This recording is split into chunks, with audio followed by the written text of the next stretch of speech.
अस्सलाम वालेकुम students, welcome to my channel.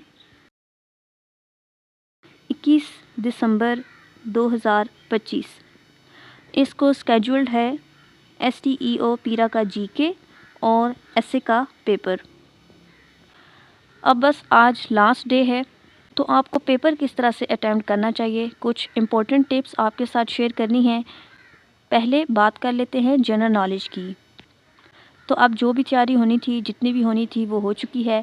आखिरी दिन है, तो आखिरी दिन में जो आपको रिवीजन करनी चाहिए उसमें नंबर 1 पर करंट अफेयर्स हैं। करंट अफेयर्स को आप 2025 के जो हैं उनको लाजमी देख कर जाएँ, जो भी अहम हैं, क्योंकि करंट अफेयर के पोर्शन से काफ़ी ज़्यादा MCQs पेपर में PPSC जो है वो इनकलकेट कर रहा है। इसके अलावा जो आखिरी दिन आपको रिवाइज़ करने चाहिए वो इंग्लिश के सिनोनिम एंटोनिम्स, उर्दू के MCQs और इस्लामियात के।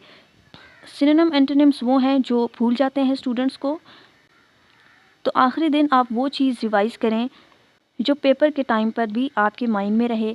तो सिनोनिम एंटोनिम्स को देखें, और इसके बाद उर्दू के जो MCQs होते हैं जिसमें वो अक्सर किसी नावल का नाम या वो किसने लिखा है, ग्रामर की कुछ MCQs, कोई अफसाना किसने लिखा है, कौन सी किताब किसकी है, कौन सी नज़म किसने लिखी है, तो इस तरह के MCQs जो हैं वो भूल जाते हैं।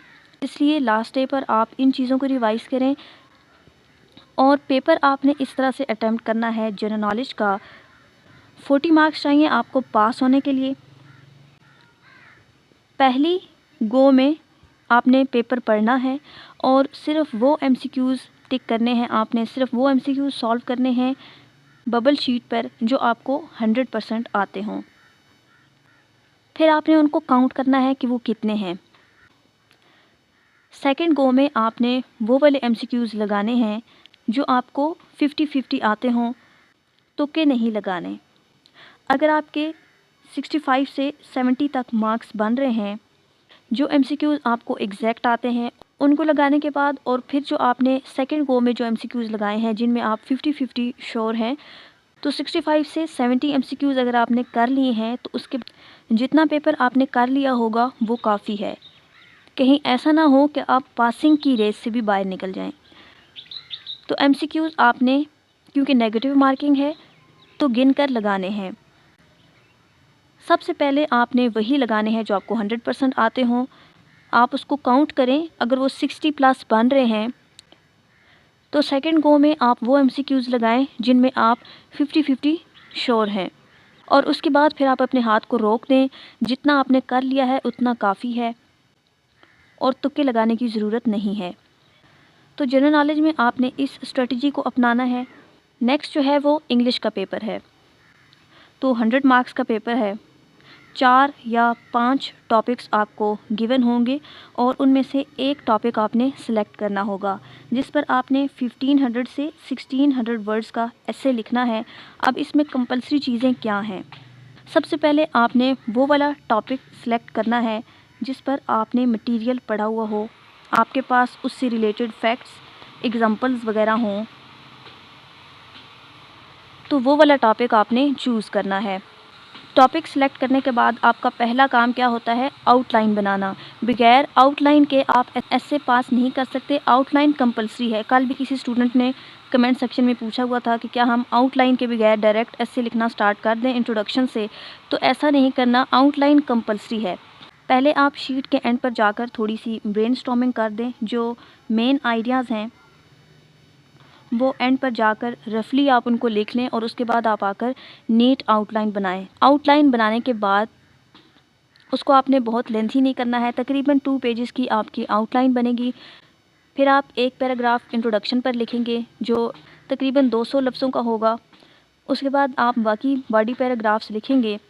अगर आप 12 बॉडी पैराग्राफ्स लिखें और कंक्लूजन आपका जाकर 130 to 150 वर्ड्स का हो, तो जो वर्ड लिमिट दी गई होती है ऐसे लिखने की 1500 से 1600 वर्ड्स की, वो इसमें पूरी हो जाती है।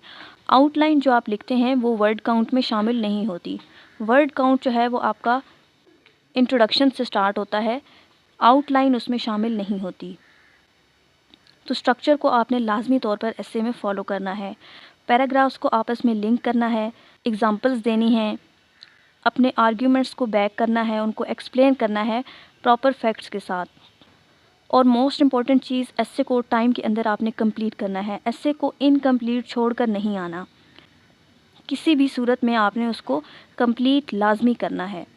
सो पैनिक नहीं होना, बिल्कुल काम रहकर एस्से को अटेम्प्ट करें, तो इंशाल्लाह आप सबका पेपर अच्छा हो जाएगा। अगर आपने मेन इम्पोर्टेंट थीम्स को स्टडी किया हुआ है और आप टेंशन ले रहे हैं, तो फिर आप टेंशन की वजह से पेपर में अच्छा परफॉर्म नहीं कर सकेंगे। ये वो पेपर नहीं है कि जिसमें एग्ज़ामिनर जो है वो घुमा फिरा कर टॉपिक्स दे। इनमें इजी टॉपिक्स आते हैं, वन पेपर में एग्ज़ामिनर इतना घुमा फिरा कर नहीं देता।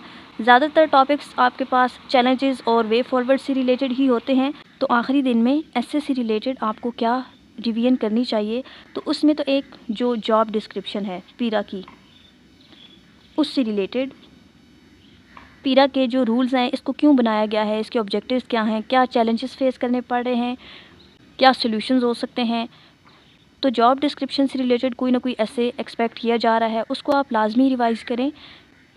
इसके अलावा जो सोशो इकनॉमिक इश्यूज़ हैं आखिरी दिन, उनको आप देख कर जाएँ।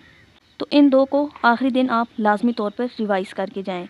आई होप कि जिन स्टूडेंट्स ने भी मेहनत की है उनके ये दोनों पेपर, जनरल नॉलेज का भी और एस्से का भी, अच्छा हो। And best of luck for all the students. जो इम्पोर्टेंट चीज़ें आपको रिवाइज़ करने के लिए बोली हैं, उन सब को रिवाइज़ करके जाएं। That's all about today's video. Thanks for watching. अल्लाह हाफिज़।